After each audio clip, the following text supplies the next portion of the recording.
부활의 은혜와 축복이 여러분과 여러분의 가정에, 여러분의 생활에 놀랍게 임하시기를 주님의 이름으로 먼저 축원합니다. 여러분, 이 부활이라고 하는 것은 우리 기독교 신앙의 가장 기초요, 초석입니다. 기독교의 모든 교리가 이 부활이 없었다고 하면 무너질 수밖에 없는, 그만큼 이 부활은 우리 기독교에 있어서 중요한 위치를 점하고 있습니다. 부활이 없다면 예수님의 죽음도 또 칭의도 성화도 모든 것들이 별 의미가 없어지게 되는 것입니다.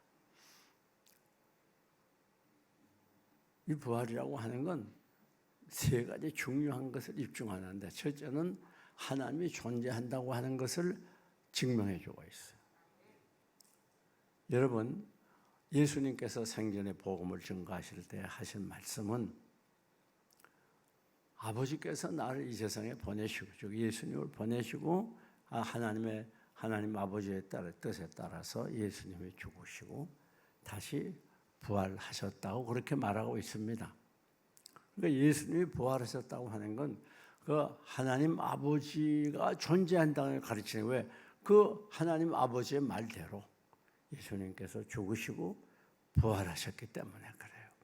하나님께서 존재하신다는 걸 입증하게 됩니다. 다음은 예수 그리스도의 신성을 증명하게 돼요. 그 당시에도 그렇고 기독교 2000년 역사의 논쟁의 중심에 있었던 것이 바로 예수님과 신성과 인성의 문제. 예수님은 하나님이 아니야. 예수님은 인성을 가진 사람뿐이야. 그렇게 주장하는 분들이 많이 있었습니다. 그러나 예수님이 사망 권세를 깨치고 부활하심으로 말미암아 예수님은 바로 살아계신 신성을 가진 하나님이라고 하는 것을 증명하게 됩니다. 뿐만 아니라 예수님의 부활하심으로 말미암아 우리가 의롭게 되었다고 하는 것이 칭의가 증명이 되는 거예요. 여러분, 로마서 4장 25절을 보면 우리의 범죄함을 위하여 내어줌이 되고, 누가 내어줌이 되지? 예수님이 죽으셨다고 말해요. 또 예수님이 부활하심으로 말미암아 우리가 의롭다 하게 됐다 그랬습니다. 무슨 말인가 하면 예수님이 부활함으로 칭이 우리가 죄인이지만 예수 그리스도의 부활로 인하여 의롭게 됐다, 의인이 됐다고 하는 것을 증명한다는 말입니다. 이같이 부활은 우리 기독교 교회에 매우 중요한 위치를 점하고 있어요. 한마디로 이 부활이라는 건 뭔가 어떻게 정의할 수 있는가 하면 이 사망에 대한, 죽음에 대한 생명의 승리입니다. 무슨 말인가 하면 이 부활은 바로 사망 권세를 깨트려 부셨다는 거예요. 사셨네 예수 다시 사셨네. 사망 권세를 깨트려 부시고 우리에게 영생을 주시고 생명을 주었다고 하는데 의미가 있는 것입니다. 여러분, 온 인류는 무서운 대적이 있었는데 그것이 바로 죽음이었습니다. 사람의 힘으로 죽음 문제를 해결할 수 없었어요. 한번 죽는 것은 사람에게 정하신 이치라는 말씀처럼 인간은 누구나 다 죽습니다. 고대인도, 현대인도, 또 미개인도, 문화인도, 헬라인이나 또 유대인이나 남자나 여자나 또 노인이나 갓 피어나는 소년들까지라도 이 사망의 노예에서 벗어날 수가 없었어요. 사망은 오늘 인류를 노예로 삼고 있습니다. 모든 인류는 이 사망 앞에 무릎을 꿇을 수밖에 없었어요. 사망은 연기할 수도 없는 것이고 또 핑계댈 수도 없는 거예요. 사망은 거부할 수 없는 무서운 힘으로 사람을 점령해 왔습니다. 그래서 많은 사람들이 사망을 정복해 보려고 혹은 권력을 가지고 혹은 재력을 가지고 혹은 어떤 문화적인 이기를 가지고 노력했지만 사망을 정복할 자는 이 땅에 아무도 없었습니다. 그러나 우리 주 예수 그리스도께서 죽으시고 사흘 만에 사망 권세를 깨치고 부활하심으로 말미암아 이 사망에 대해서 개가를 부르게 됐어요. 오늘 본문을 보니까 사망아 너 이기는 것이 어디 있느냐, 너 쏘는 것이 어디 있느냐, 이 말은 사망에 대한 개가 승리를 외치고 있는 것입니다. 예수님이 사망 권세를 깨치고 부활하셨기 때문에 이 예수님의 부활이 오늘 첫 열매가 돼서 우리들도 부활하게 된다는 말입니다. 그래서 예수님은 우리가 죽었다고 하지 아니합니다. 잠잔다 그렇게 표현했어요. 왜 그런가 하면 잠자는 사람은 반드시 깨어나는 거예요. 깨어나는 것을 전제하는 겁니다. 잠자는 사람을 향해서 죽었다고 말하는 사람 없어요. 마찬가지로 오늘 우리가 죽어도 그건 잠자는 것과 같습니다. 반드시 깨어나게 됩니다. 사망 권세를 깨치고 부활하신 주님을 따라서 우리도 죽어도 다시 살게 되고 영원한 천국에서 영생복락을 누리게 되기 때문입니다. 그럼 사망이란 무엇인가 하면 첫째는 영혼과 육체의 분리입니다. 우리 몸은 이 영혼과 육체로 구성되어 있는데 사망은 우리 몸에서 영혼이 떠나는 게 사망이에요. 다음 사망은 무엇인가 하면 쏘는 것입니다. 여러분 쏜다고 하는 건 아픔과 고통을 말해요. 돌이 쏘면 어떻게 되죠? 거기 독이 있어가지고 부어르고 아프고 잘못하면 죽기도 합니다. 그래서 북한 사람들이 독심을 많이 사용하지 않아요? 저도 한번 그런 적이 있었습니다. 어느 교회 집회를 갔는데 낮 공부를 하려고 이제 앉아서 기다리는 동안 착한 성도를 교인들이 부르고 있는데 그때 더운 여름철이었기 때문에 마침 슬리퍼를 신고 있었어요. 갑자기 발이 큰 충격과 함께 통증이 심하게 왔어요. 왜 그런가 보니까 벌이 쐈어요. 근데 그때 그 전도사님이랑 교인들 그러더라고. 아, 수지 맞았습니다, 목사님. 그냥 아픈데 뭐가 수지 맞냐니? 그게 또 보약이라네요. 여러분 어쨌든 간에 중요한 건 이 사망에 쏜다는 말은 무슨 말인가 하면 쏜다는 건 이별을 말하는 거예요. 아무리 젊은 아내도 어린 아이도 죽음을 면할 길이 없어요. 여러분 이 이별이라고 하는 건 우리에게 아픔을 가져오고 슬픔을 가져오게 돼요. 고통을 가져오게 되는 것입니다. 쏘는 거예요. 사망은 공포와 두려움을 가져오게 됩니다. 죽음을 두려워하지 않는 사람은 없어요. 이거 쏘는 거예요. 쏜다는 말은 사망이 우리를 이별의 아픔을 가져오게 할 뿐 아니라 우리로 하여금 죽음의 공포를 갖게 한다는 말이에요. 죽음을 두려워하지 않는 사람은 없어요.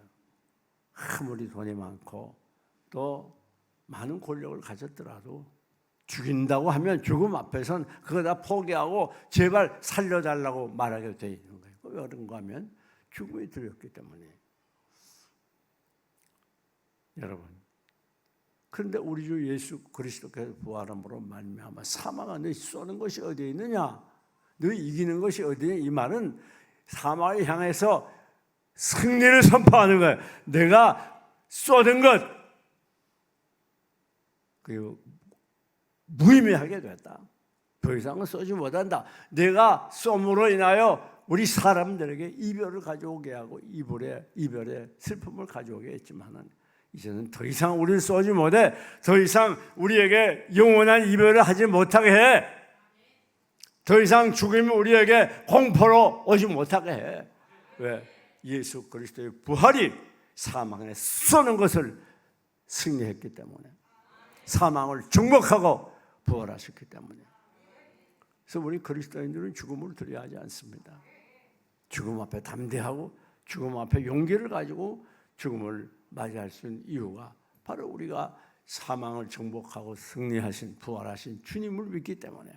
이 부활의 신앙을 가진 사람은 결코 죽음을 두려워하지 않아요. 그런데 이 죽음은 어디서부터 오게 됐는가? 죄의 권능은 율법이라 오늘 본 말씀이 그 말은 무슨 말인가 하면 죄는 본능이 있어요. 힘이 있단 말이에요. 무슨 힘이 있는가? 사람을 죽이는 힘이 있어요. 왜? 죄값은 사망이라고 분명히 말하지 않았습니까? 로마서 6장에. 죄를 범하면 죽어요. 그러니까 이 사망의 권능은, 이 죄라는 말은 사망이 우리를 죽이고 있는 이유는 뭔가? 이 죄 때문에 그렇단 말이에요. 사랑하는 여러분, 죄의 권능은 또 율법이다. 그 말이 무슨 말이에요? 죄를 우리가 어떻게 알게 됩니까? 바로 율법 때문에 알게 되는 거예요. 우리가 행하는 게 죄인지 아닌지 알 수 없는데 하나님의 말씀이 우리로 하여금 죄인 걸 알게 하고 깨닫게 하고 회개하게 하는 거예요. 그런데 중요한 건 뭔가 하면 우리 하나님의 이 부활의 능력이 우리로 하여금 사망을 완전히 정복하고 죽어도 다시 살 수 있는, 그리고 영원한 천국에서 영원토록 살 수 있는 그 은혜를 허락해 주셨다는 말입니다. 그런 걸 우리는 이별도 두려워하지 아니하고 슬픔도 두려워하지 않아요. 왜? 이별해서 곧 다시 만날 것이기 때문에. 지금은 당장 우리가 자는 것 같아도 영원한 천국에서 깨어날 때가 있기 때문에. 여러분, 그렇다면 부활의 신앙을 가진 우리 그리스도인들은 이 세상에서 어떻게 살아야 될 건가? 이 본문이 이걸 잘 가르쳐 줘요. 여기 58절 보니까, 그러나 내 사랑하는 형제들아, 견시하며 흔들리지 말고 항상 주의 이르도록 힘쓰는 자들이 되라. 그러기 전에 뭐라고 그랬죠? 57절에 우리 주 예수 그리스도로 말미암아 이김을 주시는 하나님께 감사한다고 그랬어요. 사랑하는 여러분, 이게 무슨 말씀인가 하면 우리가 이 세상 살아가는 동안에 감사할 일이 없어요. 그러나 우리를 영 죽었던 자리에서 구원해 주시고 이제 죽음을 박차고 다시 부활하신 주님처럼 우리도 부활할 것을 믿으니 감사할 수밖에 없다는 거예요. 가끔가다 요즘 텔레비 프로그램 중에서 이 영웅이라고 축혀 세우는 일들이 있습니다. 그 영웅이 누구냐? 예를 들면 자동차가 불타고 있는데 위험을 무릅쓰고 그 속에 들어가서 지금 사람을 건져서 생명을 구원해 주는 사람. 뭐 그렇게 생명을 건질 만큼 큰일 한 사람을 영웅으로 그렇게 말하지 않아요? 여러분, 그건 잠시 동안 살아나는 거예요. 세월이 지나면 또 죽어야 돼요. 시간만 연장하는 것뿐이에요. 그러나 우리는 그런 정도가 아닙니다. 우리는 이 땅에서뿐 아니라 우리가 죽어도 영원한 천국에서 영원히 영생하며 살 수 있기 때문에 이게 얼마나 감격스러운 일입니까? 감격스러운 일이죠. 그래서 우리 늘 감사하며 살아야 돼요. 세상이 힘들고 때로는 마음의 고통과 괴로움이 우리를 지배하고 저절감, 좌절감, 절망감이 우리 마음을 흔들어 놓아도 그러나 우리는 늘 감사해야 됩니다. 왜? 아무리 힘이 들어도 죽기밖에 더 하겠단 말이에요. 죽어봐야 살아나기 때문에. 힘들어봐야 영원한 천국에서 기쁘고 즐겁고 행복한 삶을 주님과 더불어 살 것이기 때문에 우리는 늘 감사해야 된다는 말입니다. 영원한 천국을 소망하고 날마다 천국으로 더 가까이 나가면서 늘 감사하며 살아가야 돼요. 우리에게는 영원한 천국이 있다고 하는 사실, 그래서 주님과 더불어 영원히 산다고 하는 사실을 늘 소망해야 돼요. 이 세상의 삶이 힘들고 어려울 때마다 우리의 눈을 높이 떠서 하나님 보좌 우편에 계신 주님을 바라보고 날마다 찬송하며 기뻐하며 감사하며 살아가시기를 주님의 이름으로 축원합니다. 그러므로 내 사랑하는 형제들아, 경고하여 흔들리지 말고. 그렇죠? 다음 두 번째, 부활신앙을 가진 우리들의 삶은 경고해서 흔들리지 말아야 돼요. 여기 이 경고하다는 말은 견실하다고 본문에 나와 있는데, 이 견실하다, 경고하다는 말은 헬라 원어를 보면 의자에 앉아 있는 걸 가르쳐요. 의자에 가만 앉아 있고 저 확고하다는 뜻이 있다. 확고하다. 그러니까 우리가 부활의 신앙을 가진 우리들은 늘 확고부동해야 된다고 말해요. 변하면 안 된다는 말입니다. 아무리 현실이 힘이 들어도 우리가 변하지 아니하고 우리의 신앙이 견고해져서 흔들리지 않아야 된다. 여러분, 우리의 기도 생활이 견고해야 되는 거예요. 확고해야 되는 거예요. 우리의 말씀 생활이, 우리의 봉사 생활이 견고해서 흔들리지 말아야 된단 말이에요. 하나님과의 관계가 견고해야 된단 말이에요. 때로는 우리가 환경 때문에 흔들릴 때가 많이 있을 수 있어요. 이렇게 코로나로 인해서 예배 생활이 힘들어지고 신앙 생활이 불편해지는 이때 흔들리면 안 된단 말이에요. 우리가 하던 일이 점점 잘못되고 계획대로 되지 않아도 오히려 계획했던 일들이 실패의 나락으로 빠져도 흔들리면 안 된다.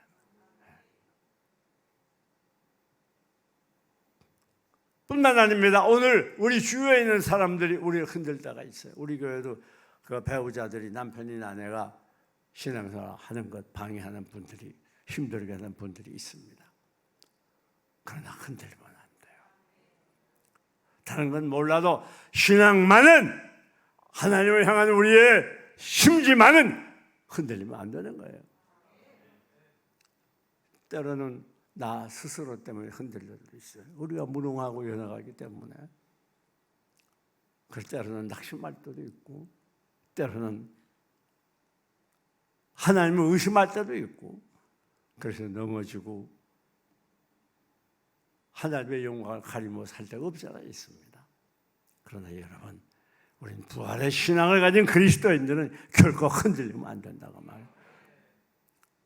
성경을 보면 베드로라는 인물이 나타납니다. 베드로는 이 12 제자에게 들을 만큼 큰 복을 받았어요.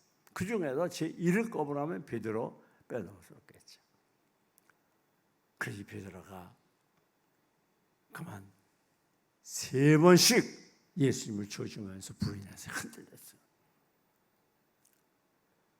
여러분, 엘리야 하게 되면 능력의 선지자로 누구나 인정합니다. 하늘에서 불이 내와가지고 그 많은 이방 선지자 다 죽이고 하늘에서 3년 6개월 동안 가물었던 하늘에서 비가 내리기도 하던 그런 능력 있는 선지자인데 이 소식을 들은 악한 왕 아합의 왕후 이세벨이 엘리야를 죽이려고 체포를 위해서 체포자를 파견했을 때 그 무서워가지고 쓰러져 가서 하나님 내 생명을 받아달라고 마지막 절망의 자리에 빠지게 돼. 인간은 다 흔들리기 마련이에요. 그런 사랑하는 여러분, 우리는 흔들리면 안 됩니다. 아무리 상황이 힘들고 어렵고 고통스러워도 견고해야 됩니다. 흔들린다는 헬라 원어는 무슨 뜻이는가 하면 이동하라는 뜻이 있어요. 그 자리에서 이동해야 돼. 자리에서 이동하면 안 돼요. 굳건히 서 있어야 되는 거예요.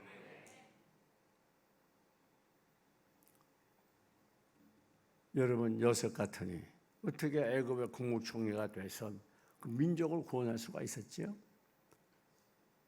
보디바의 아내의 그 열렬한 유혹에도 그걸 잘 이기고 흔들리지 않았어요.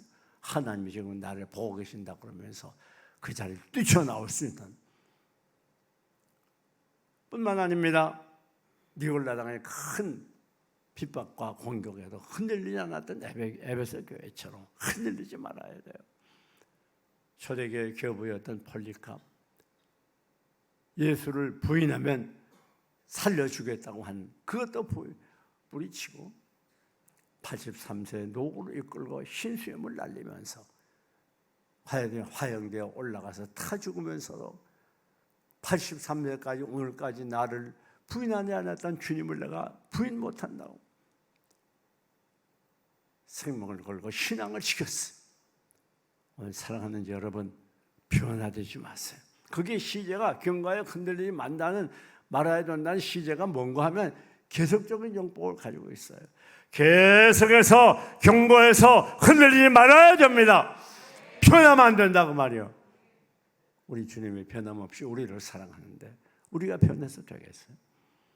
어떤 데는 좀 열심히 하다가 어떤 데는 또 뒤로 물러갔다 그러지 말고 꾸준하게 열심을 다해서 변함없이 주님을 사랑하시기를 축원합니다.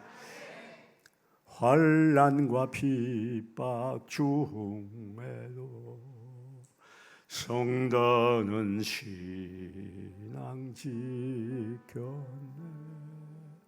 이 신앙 생각할 때에 기쁨이 충만하도다. 그렇습니다. 아무리 현실이 우리를 억압하고 힘들게 하고 가는 길을 가로막아도 결코 변하지 말고 흔들리지 말고 경고하여 이동하지 말고 자리를 지키는, 신앙의 자리를 지키는, 주님을 사랑하는 자리를 지키는, 봉사의 자리를 지키는 신앙의 장보들이 되시기를 주님의 이름으로 축원합니다. 다음 마지막 여기 보니까 경고하여 흔들리지 말고 항상 주의 일에 더욱 힘쓰는 자들이 되라. 항상입니다. 변하면 안 되는 거예요. 아무리 바빠도, 아무리 힘이 들어도, 아무리 환경이 어려워도, 아무리 마음이 상해도 항상 변함없이 끝까지 주님 앞에 서는 그날까지 주님의 십자가 굳게 붙들고 부활의 신앙 가운데 살아가야 되겠다는 말입니다. 항상 주의 일에, 그래서 항상 주의 일에, 그래서 더욱 힘쓰는 자들이 되라. 여러분, 힘쓴다는 헬라어는 무슨 뜻이 있는가 하면 지치고 피곤하고 힘들 때에도 그 말이에요.